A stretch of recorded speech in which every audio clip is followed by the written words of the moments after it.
Today we're making veal ossobuco, the iconic braise from northern Italy. We'll stick to the basics to understand the principles so you can make it your own. We start by lightly searing our bone with a hole, cross-cut veal shanks, first lightly dusting them with flour. This will help with browning and thicken the sauce slightly during braising. You can use plain white flour for this recipe, but if you want to go the extra mile, use 00 flour, which is extremely fine milled. That will give you an even and thin coating. With dusting the flesh, not the marrow. The marrow is mostly fat. Once it melts, you'll end up with a flour and fat slurry, kind of like a really poorly made roux. So we simply hold, dip, and shake.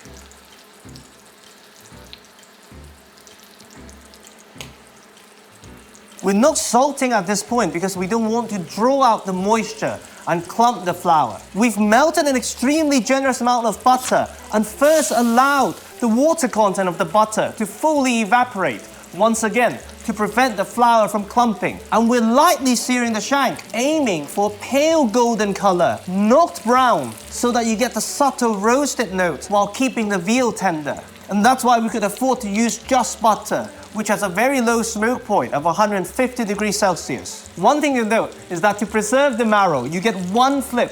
So we always go presentation side down. And we've been very generous with the butter because as the meat cooks, it will shrink and the bone would end up lifting the meat. So whichever parts that gets lifted would still get in contact with the hot fat.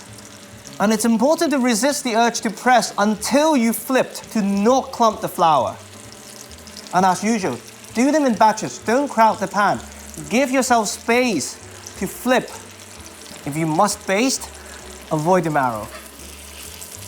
Perfect. Now, we skim off the excess butter and we start building our aromatic base with the soffritto, the onion for savory depth and subtle sweetness, carrot for deeper sweetness and golden color, and the celery for the herbal aroma and depth.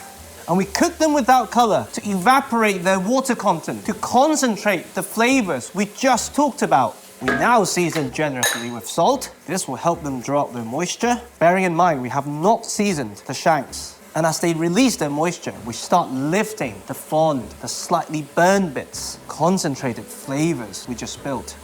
Once everything is translucent, we go slightly off-piece. Bay leaf goes in now, our only deviation from the traditional recipe, as we've learned from our bay leaf experiment, to really get the fat-soluble compounds of the bay leaf going so that we get that eucalyptus minty flavor. It's worth noting that in the original Milanese version, there's no tomato. We're aiming for a light sauce. Now we bring back some heat and deglass with white wine. Once again, to lift the fond and to bring us acidity and brightness to balance the dish. And we're using white wine to keep the sauce light and golden and to avoid the potential of harsh tannins. As with any alcohol, we cook to remove the harshness of the wine. Once you can no longer smell the alcohol, very carefully, shanks back in, forming one even layer. Now, we add some veal stock, just enough to come halfway up the sides, so the top steams while the bottom braises. Very gentle cooking. At this point, the marrow has melted. We're relying on the fat content and the surface tension to hold it in place, so we want to minimize the disturbance. We add a sprig of thyme for subtle herbal note and earthiness, and a lightly crushed garlic, going in much later than usual to infuse its aromatic depth gently. We're not looking for the pungency or the caramelized sweetness. Lid on, and this whole thing goes into a preheated oven at 150 Celsius without fan. Gentle heating is the key for about 90 minutes to 2 hours for the collagen to fully break down. Just before serving, we prepare our trio of freshness, the gremolata.